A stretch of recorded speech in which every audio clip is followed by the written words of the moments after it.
Оройн тэргүүн үзэгчдээ MBC NEWS мэдээллийн хөтөлбөрийн 5 гарагийн дугаар эхлэж байна. Мэдээллийн товчхонд анхаарлаа хандуулна. Улс аймгийн цагдаагийн газраас нэг хором хүлээн нээлттэй хаалганы өдөрлөг зохион байгууллаа. Улаансумын хүүхэд багчуудад шандавны соёлын төвд очиж дугуйланд хамрагдах боломжгүй байдаг. Аймгийн хэмжээнд нийт хэлтгэгч малын 41.7% нь төлсөн байна. Таныг сонсын аян 3 дахь өдрөө үргэлжилж байна. Бодит тэмдэмж мэрэгжлийн сургалтын төвийн сургалтанд 8 мэрэгжлээс сонгон суралцах боломжтой юм а. Unitel Group Улс аймгийнханд зориулсан супер бэлэгтэй урамшууллаа эхлүүллээ. Эдгээр болон бусад мэдээллийн дэлгэрэнгүйд анхаарлаа хандуулна. Мэдээ эхлэж байна. Улс аймгийн цагдаагийн газраас засгийн газрын 190-р тогтоолын хэрэгжилтийг хангах цагдаагийн ерөнхий газрын даргын 180-р тушаалын дагуу иргэдэд төргийн шуурхаа үйлчлэх аливаа гэмт хэрэгээс үргэлжлэн сэргийлэхэд иргэдийн мэдлэг мэдээллийг дээшлүүлэх зорилгоор нэг хором хүлээн нээлттэй хаалганы өдөрлөгийг өнөөдөр зохион байгууллаа.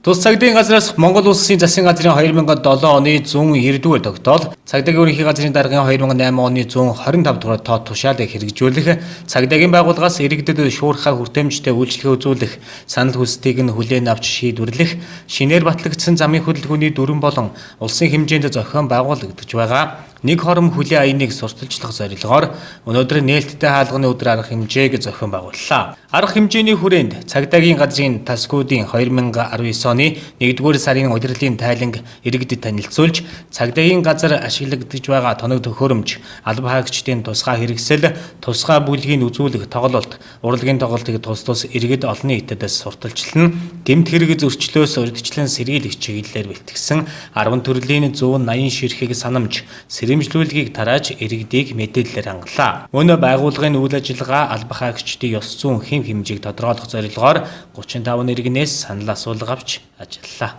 За улс аймгийн цагдаагийн газраас засгийн газрын 190-р тогтоолын хэрэгжлийг хангах. За энэ 2008 оны цагдаагийн газрын даргын 180-р тушаалын дагуу за иргэдэд шуурхай хүртээмжтэй үйлчлэх, за энэ гэмт хэрэг зөрчлөөс үргэлжлэн сэргийлэх, за энэ цагдаагийн газрын тасгаалуудын одоо үйл ажиллагааг сурталчилсан нээлттэй хаалганы өдөр арга хэмжээг өнөөдөр зохион байгуулж байна. За энэ арга хэмжээг зохион байгуулснаар бид нар иргэдэд шуурхай хүртээмжтэй хүрч, за энэ 2019 оны 4-р сард зохион байгуулж байгаа, за энэ цагдаагийн албанаар зохион байгуулж байгаа нэг хорон хүлээ гэдэг аяныг хүрээд, за энэ 3 сард зохион байгуулагдсан хүний эрүүл мэндийн эсрэг гэмт хэрэгээс урьдчилан сэргийлэх нэг хором аяныг хүрээг, за иргэд олон нийтэд сурталчилсан. За ийм нэг нээлттэй хаалганы өдөр арга хэмжээ бол Улаансумын 3 дугаар багийн нутаг, за бэлбүлэг хөдөлгөөний урдталд ингээд зохион байгуулж байна. Нээлттэй хаалганы өдрөлгийн үеэр цагдаагийн байгууллагад ашигладаг техник тоног төхөөрөмж, багаж хэрэгслийг олон нийтэд танилцуулсан юм. 2018 онд Тээврийн цагдаагийн албанаас бүх дүүрэг аймагуудын цагдаагийн газрыг хурд хэмжигчээр хангасан байна. Тус хурд хэмжигчийг хот хоорондын улсын чанартай автозамд ашиглахаас гадна сургууль орчмын автозамд ашиглаж автомашины хурдыг хэмжиж байна. Зөрчлийн тухай хуулийн зааснаар Тээврийн хэрэгслийн хурдыг хэтрүүлсэн жолоочид торгуулийн болон эрх хас гарах хэмжээ авч ажиллаж байна. Хэрв тогтоосон хэмжээнээс 10-аас 50% хэтрүүлсэн бол 51-жээр торгож, 2 хүртэл оноо хасах бол 50-аас дээш хувиар хэтрүүлсэн бол 51-жээр торгож, тээврийн хэрэгсэл жолоодох эрхийг нь хасах хүртэл арга хэмжээ явна. Сургуулийн орчинд 20 км/цагийн хурдтай явах ёстой, харин 10% хэтрүүлсэн гэдэг нь жолоочтой 22 км/цагийн хурдтай явж байсан бол хариуцлага тооцоолно гэсэн үг ээ. 2018 оны 12 сард Тээврийн цагдаагийн албанаас улсын хэмжээнд бүх аймагуд дүүргүүдийг хурд хэмжигчээр хангасан байгаа. Энэ холбооны хөгжлөлт гэмаа улс үйлдвэрлэсэн компласер маркийн хурд хэмжигч байгаа. За энэ хурд хэмжигчээр маань гол юунд ашиглах вэ? Хот хоорондын улсын чанартай автозамд одоо Тээврийн хэрэгслийн хурд хэтрүүлснээс том тээврийн ослын гэмээр нэлээд болж байгаа. Тэр учраас улсын чанартай автозамд хурд хэмжиг. За мөн одоо сургуулийн насны хүүхдүүд одоо зам тээврийн ослыг өсөж байгаа тул сургууль орчмын бусад хурд хэмжих зорилготой тэр ашиглаж байгаа багж байгаа. За замын хөдөлгөөний дүрмээрээ бол сургууль орчмын бусад бол 20 км/цагийн хурдтай, суурин газрын гадах санд 80 км/цагийн хурдтай, суурин дотор бол 60 км/цаг, хорооллын дотор бол 20 км/цагийн хурдтай зохицуулсан байгаа.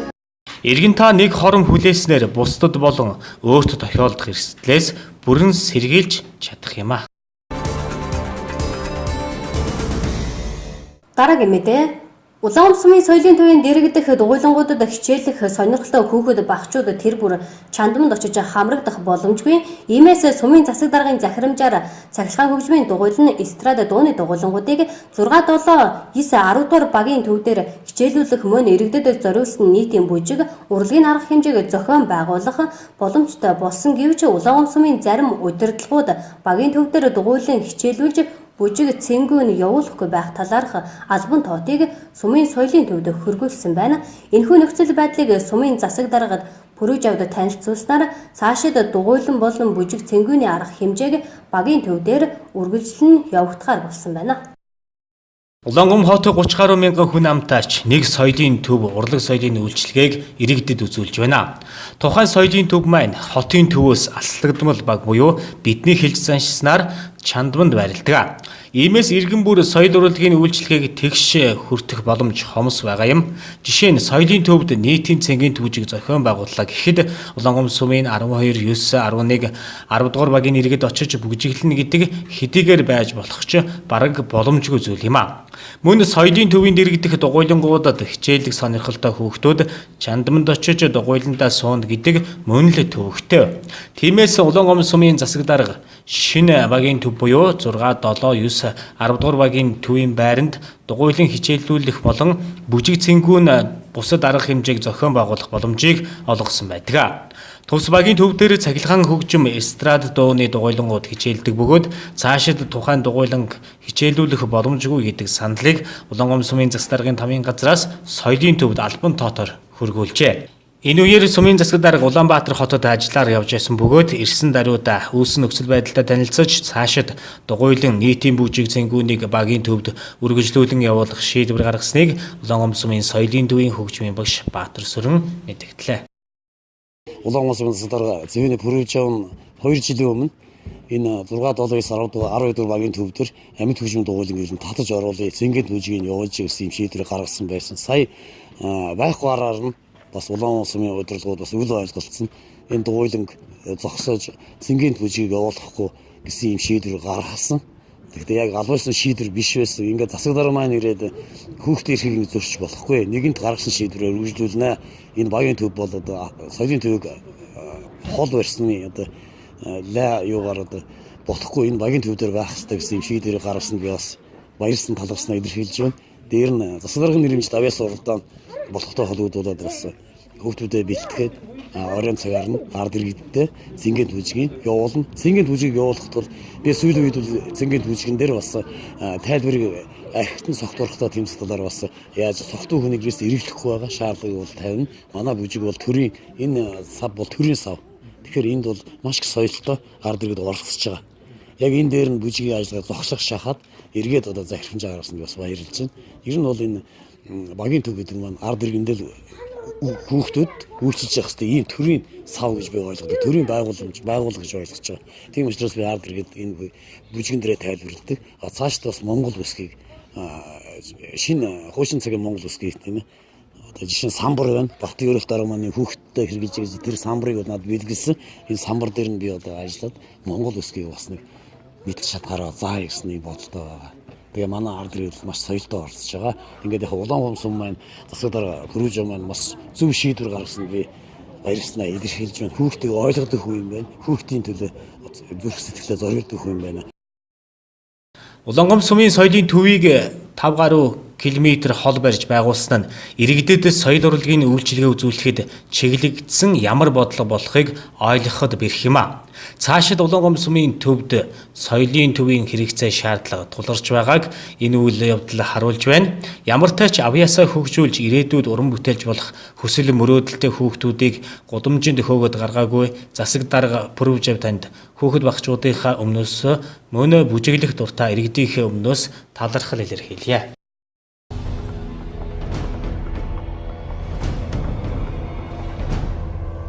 Монгол улсад өсвөр үеийнхний жирэмслэлт өндөр буюу 15-аас 19 насны 1000 охид тутмын 40 төрдөг ба хүсээгүй жирэмслэлтийн уршигаар энэ насны жирэмсэн охидын 14.1% өр хөндөөлж байна гэсэн судалгааг нэгдсэн үндэсний байгууллагаас гаргасан байна. Монголын гэр бүлийн сайн сайхны нийгэмлэг төрийн бас байгууллагаас бэлгийн болон нөхөрчүүн эрүүл мэндийн цогц боловсрол олгох үе тэнгийн сургагч багш сайн дурынхны тусламжтайгаар өсвөр үеийнхэнд үнэн зөв мэдээлэл өгөхийг зорин ажилтгаа. Энэ зорилгынхаа хүрээнд 15 аймгийн салбар дэх өсвөрийн эмч төвөөрөө дамжуулан энэ чиглэлийн мэдээллийг олгодог юм байна. Монгол улсад жилдээ 4000 орчим өсвөр насны охид хүүхэд төрүүлж буй бөгөөд дийлэнх нь хүсээгүй жирэмслэлт байдаг байна. Мэдээлэл дутмаг жирэмслэгээс сэргийлэх арга хэрэгслийн талаарх мэдлэг ойлголт хангалтгүй байдаг тул энэ талаар охид хүүгүүдэд зөвлөгөө мэдээлэл өгөх үе тэнгийн сургагч багш бэлтгэх ажлыг Монголын гэр бүлийн сайн сайхны нийгэмлэгээс зохион байгуулж байна.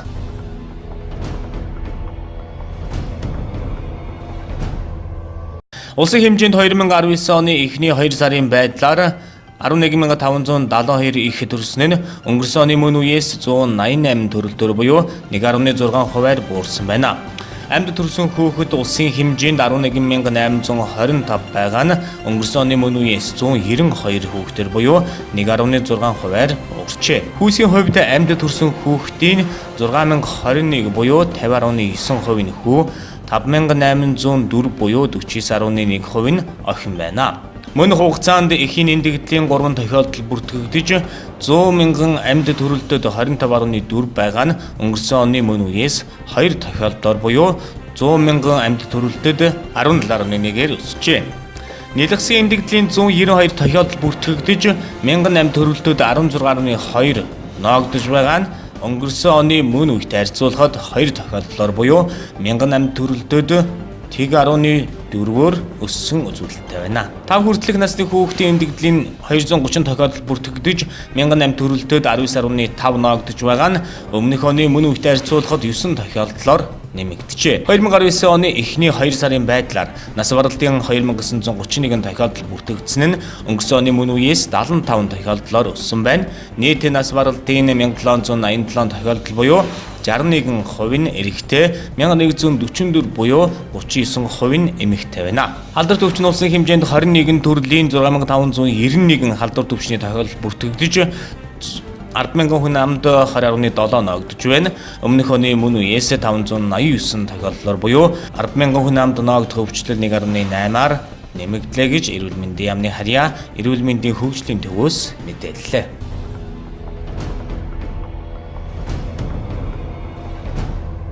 Тариалан эрхлэлтийг дэмжих сангаас тариаланчдад үзүүлэх дэмжлэг үргэлжилж байна. Хаврын тариалтад зориулан тариалт бүхий аж ахуйн нэгж иргэд 35.6 мянган тонн тариалан эрхлэлтийг дэмжих сан болон улсын нөөцийн салбарт 11.4 мянган тонн нийтдээ 47 мянган тонн үрийн буудаа нөөц бүрджээ. Дутагдах 10,000 тонн үрийг импортоор нийлүүлэхээр хүсэлт гаргасан аж ахуйн нэгжүүдэд квота олгох ажлыг зохион байгуулж байна. Түүнчлэн энэ хаврын тариалтад зориулан дотоодын их усүрээс нөөц бүрдүүлсэн 11.4 мянган тонн үрийн буудаыг зөвхөн тариалан эрхлэлтийг дэмжих сангаар дамжуулан 30% урьдчилгаатайгаар худалдан борлуулж намрын ургацаас нөхөн бүрдүүлэхээр онцгой байдлын ерөнхий газрын улсын нөөцийн салбартаа тохиролцож хамтран хэрэгжүүлнэ. Тариалангийн салбарын технологийн ажилбаруудыг хугацаанд нь үр дүнтэй зохион байгуулах, тариаланчдад учрах санхүүгийн дарамтыг хөнгөлөх зорилгоор тариалалт, уран шив боловсруулалт, ургац хураалтын ажилд зориулсан 11.6 тэрбум төгрөгийн өртөвхий 4.8 сая литр шатхууныг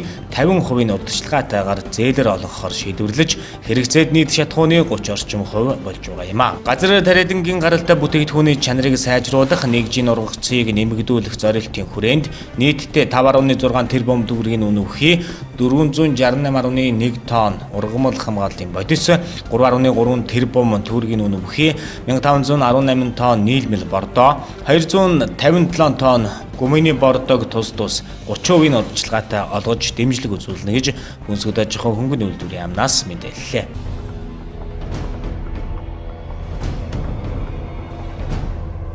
Монгол Улсын их дээд сургуульд эсэгчдэд зориулсан эсэлтийн ерөнхий шалгалт буюу эсэлтийн ерөнхий шалгалтын бүртгэл орон даяар хаагдахад 6 хоног үлдээд байна. Эсэлтийн ерөнхий шалгалтын бүртгэл 2019 оны 2 дугаар сарын 14-ний өдөр орон даяар эхлээд байсан бөгөөд 2 сарын хугацаатай үргэлжилсэн бүртгэл энэ сарын 15-ны 18 цаг хүртэл явагдаж хаагдах юм а. Монгол хэл бичгийн шалгалт өнгөрсөн сарын 23-ны өдөр улсын хэмжээнд нэгэн зэрэг зохион байгуулагдаад байсан. Тус шалгалтад нийт 18500 шалгуулагч бүртгүүлснээс 16100 шалгуулагч шалгалтад оролцож нийт 87% нийцтэй зохион байгуулагдсан юм. Заавал өгөх монгол хэл бичгийн шалгалтад босон оноонд хүрээгүй шалгуулагчдад зориулсан 2 дахь шалгалт 4-р сарын 20-ны Бямб гарагт дахин зохион байгуулагдах юм. Тус шалгалтад ойролцоогоор 5000 орчим шалгуулагч оролцох тооцоо гараад байна. Монгол хэл бичгийн 2 дахь шалгалтад оролцох шалгуулагчид дахин бүртгүүлнэ. Энэ жил эсэлтийн ерөнхий шалгалтын хичээл тус бүр 5800 батламжуудаас 700 төгрөгийн хураамжтай байна. Мөн шалгалтын материалыг шууд засах шилэн технологиг орон даяар ашиглаж байгаагаараа онцлогтой юм а.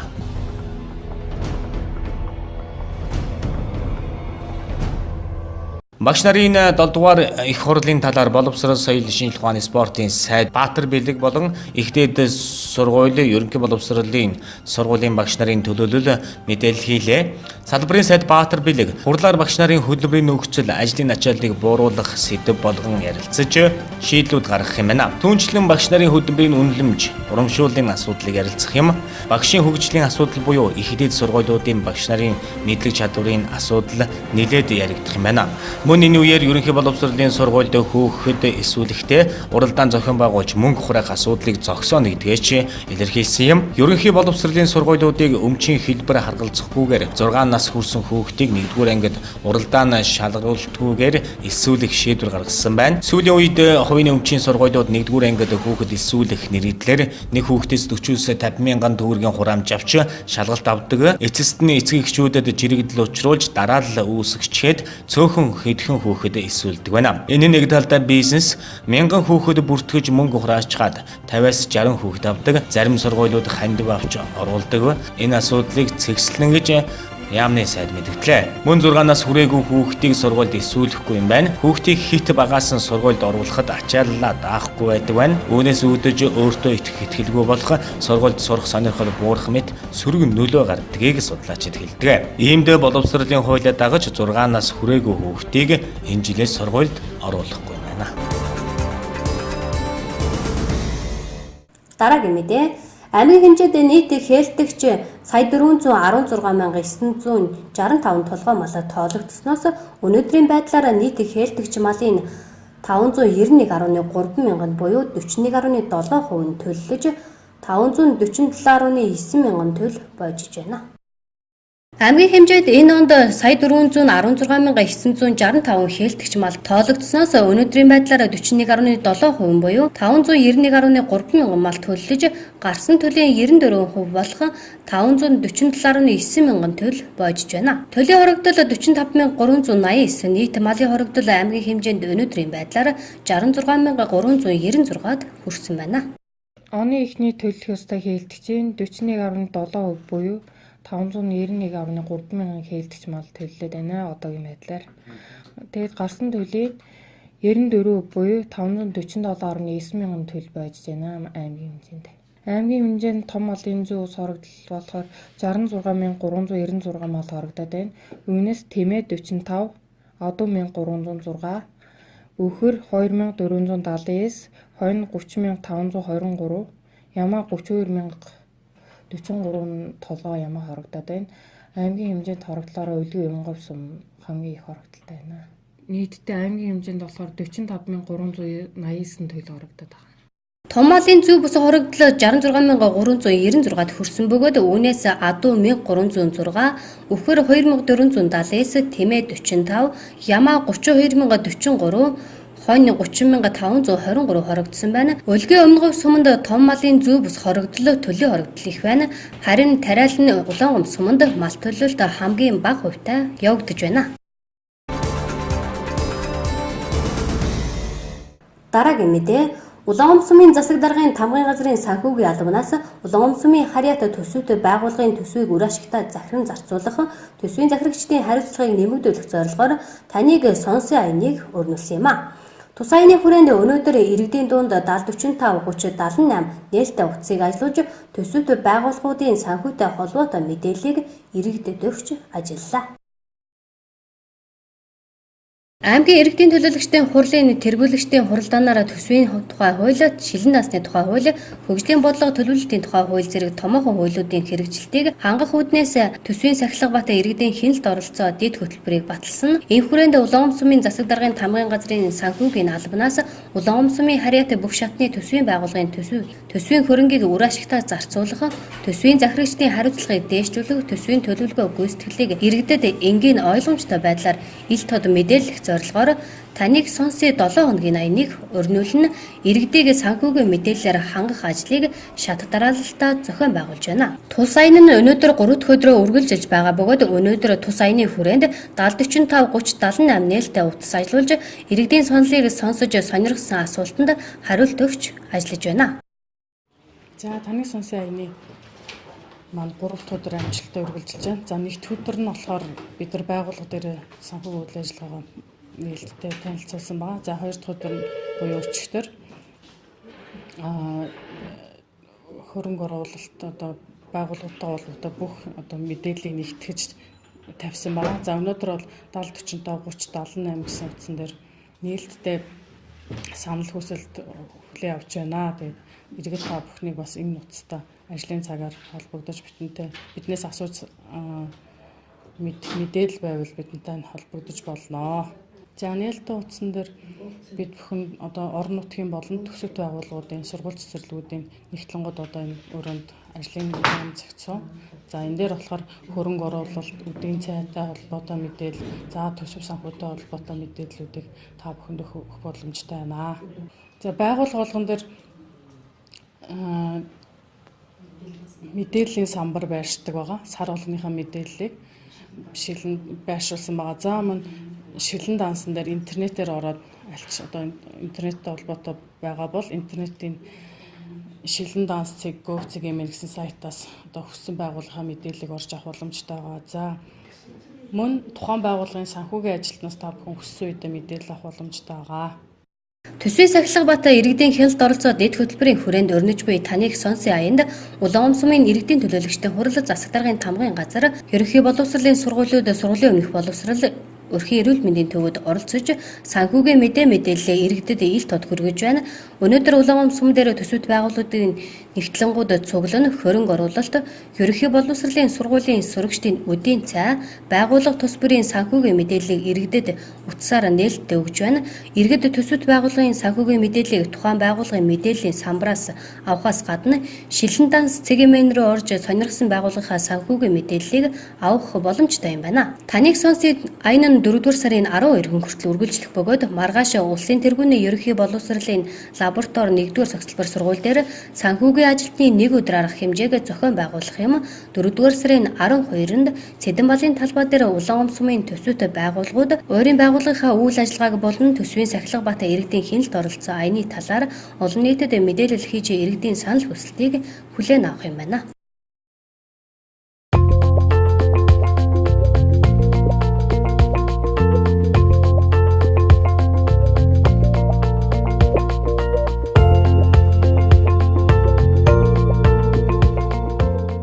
Дараагийн мэдээ MBC NEWS мэдээллийн хөтөлбөр бизнес мэдээгээр үргэлжилж байна. Мэргэжлийн боловсролын салбартаа тэргүүлэгч бодит үнэлэмж сургуулийн төвийн хамт олон Ус аймагт сургалт аюулж байна. Тус сургалтын хамт олон 8 мэргэжлээр эсэлт авч 14 хоногийн хугацаанд сургалтыг явуулна. Та бүхэн орон нутагтаа хүссэн мэргэжлээрээ мэргэжлийн багш нарын сургалтанд хамрагдаж мэргэжлийн үнэмлэх сертификат ажил орлогот боловсон хүчин болох боломжтой юм а. Сургалтын бүртгэл 4-р сарын 12-нд дуустал Бэлбулаг худалдааны төвийн 3 давхурт явагдаж байна. Бодит үнэлэмж мэргэжлийн сургалтын төв нь Улаанбаатар хотод 20 гаруй мэргэжлээр эсэлт авч үйл ажиллагаа явуулдаг. Мэргэжлээрээ олон жил ажилласан чадварлаг боловсон хүчнэр бага бүрдүүлсэн тус сургалтын хамт олон Улс нутгийн ард иргэдэд өсчин гой сайхан маникюр, педикюр, оёдол эсгүүр нэрв нэгтлэн бодох бүртгэл, худалдагч, касс, тогооч, талах нарийн бов зэрэг мэргэжлүүдээр 14 хоногийн сургалтыг явуулахаас гадна охид бүсгүйчүүдэд зориулсан мейкапын 3 хоногийн сургалтыг явуулж байна. Бодит үнэлэмж мэргэжлийн сургалтын төв нь эрэлтэхтэй ажлын байранд чадварлаг боловсон хүчнийг бэлтгэн гаргадаг тус сургалтын төвийн хамт олонд бага зардлаар орон нутагт чадварлаг боловсон хүчин болох боломжийг танд олгож байна. Иргэдийн хүсэлтээр сургалтын бүртгэлийг 2 хоногоор сунгасан тул бүртгүүлж амжаагүй иргэд 4-р сарын 12-ны хүртэл бүртгүүлэх боломжтой юм байна. За тэгэхээр бодит үнэлэмж мэрэгжлийн сургалтын төв Увс аймагт 8 мэрэгчлэр сургалт явуулж байгаа. За хичээлүүд маань 4 сарын 8-нд эхэлсэн байгаа. Тэгэхээр бас яг одоо иргэдийнхээ хүсэлтээр бүртгүүлж амжаагүй хүмүүсийг амжиж одоо бүртгүүлэх боломжийг нь бид бүхэн олгоод одоо яг энэ баасан гарагийн хүртэл бэл болгоны 3 давхар дээр Увс маань ажиллаад бүртгэл мэдээлэлээ өгч байна. За тэгэхээр манай дээр яг эслэгт авж байгаа мэрэгчлүүд маань өсчин, гоо сайхан, маникюр, оёдол эсхүүр, тогооч, талх нэрийн бов, за оёдол эсхүүр, цэцэрлэгийн туслах багш, нахилхан яруу гэсэн мэрэгчлүүдээр бид нар эсэлтээ авч богино хугацааны сургалтыг зохион байгуулж байгаа. За эдгээр мэрэгчлүүд нь одоо ажлын байрны эрэлт өндөртэй, за мэрэгчлэрээ төгсөж гараад өөрийнхөө ажлын байрыг бий болгох, за дээрэс нь мөн одоо яг тэр мэрэгчлэрээ ажиллах юм боломжтой мэрэгчлүүд эхний ээлжинд бид нар сонгож авсан байгаа. За мөн одоо яг энэ дээр нэмэлтээр бид нар зөвхөн эмэгтэйчүүд маань одоо өдөр тутмын бодолтыг хийдэг шүү дээ. Тэгэхээр тэр хүмүүстэй зориулаад мейкапын бодолтыг одоо 3 хоногийн сургалтыг бас зохион байгуулж байгаа. Тэгэхээр бас зөвхөн одоо урт хугацааны сургалтанд сууж мэрэгжил эзэмшихээс гадна эмэгтэйчүүд, охтууд, бүсгүйчүүд маань өөрийгөө зөв бодож сурах 3 өдрийн сургалтанд маань бас хамрагдаарай гэж хэлмээр байна. За тэгэхээр мэдээж бүртгүүлэхийг хүсэж байгаа хүмүүс маань бэл болог төвийн 3 давхарт ирж уулзаад бүртгэлээ хийлгээд мэдээлэл аваад сургалтандаа хамрагдах боломжтой. За бүх мэрэгжлийн багш нар маань Улаанбаатар хотоос хүрэлцэж ирсэн. За мэрэгчлэрээ олон жил ажилласан чадвартай, дадлаг туршлагатай, за мэрэгжлийн яг одоо багшлах хэрэгтэй ийм мэрэгжлийн багш нар байгаа учраас одоо өөрийнхөө сонгож авсан мэрэгчлэрээ одоо мэрэгжлийн төвшөнд ажиллах ийм ур чадварыг олж авах боломжтой байгаа учраас одоо яг Увс аймгийнхаа иргэдэг дээрээс нь бас яг сумуудаас иргэхийг зорж байгаа ирж амжаагүй хүмүүст бас боломж байна шүү гэдгийг хэлмээр байна. Энэхүү сургалтын бүртгэл нь бэл болог худалдааны төвийн 3 давхарт 4-р сарын 12-ны хүртэл өдөр бүр өглөө 9 цагаас орой 16 цаг хүртэл явагдаж байна. Бодит үнэлэмж мэрэгжлийн сургалтанд хамрагдсанаар богино хугацаанд үнэмлэх сертификаттай мэрэгжлийн боловсон хүчин болох төгсөөд өөрөө ажлын байрыг бий болгоно ажиллах боломжтой юм. Сургалтанд 5 тухтай орчин материалын баазаар бүрэн хангагдсан 20% нь онл 80% нь дадлага дээр тулгуурлан явагддаг тул та бүхэн хүссэн мэрэгчлээсээ сонгоно суралцах боломжтой. Та бүхнийг чадварлаг багш найрсаг хамт олон 5 тухтай орчин хүлээж байна.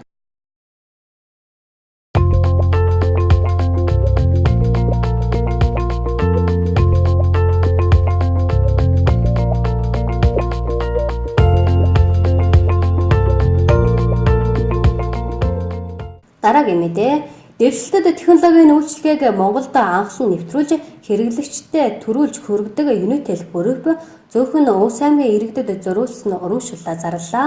Энэхүү супер бэлэгтэй урамшуулалд оролцсноор супер шагналын эзэн Purus 30 автомашины эзэн болох боломжтой юм байна. Дэвшилтэд технологийн үйлчилгээг Монголд анхлан нэвтрүүлж хэрэглэгчдэд төрүүлж хүргэдэг Unitel Group зөвхөн Увс аймагт зориулсан урамшууллаа зарлаа. Unitel-ийн шинэ хэрэглэгч болоод хэрв Unitel-ийн хэрэглэгч бол SIM-ээс сэргээх эсвэл дансаа цэнэглэж төлбөрөө төлөөд супер урамшуулалд оролцох боломжтой юм байна. Энэхүү супер бэлэгтэй урамшуулалд оролцсноор Samsung, Huawei брендийн гар утас болон iPhone XR Unitel-ийн мөнгөн дугаар гэр интернет үйлчилгээний эрх мөн мотоцикл Purus 30 маркийн автомашины эзэн болох боломжтой. Бэлгийн эзэдийг 4-р сарын 27, 5-р сарын 12 нь 6-р сарын 2-ны өдрүүдэд Univision-ийн 944 дугаар суваг болон MBC телевизээр шууд дамжуулан тодруулна.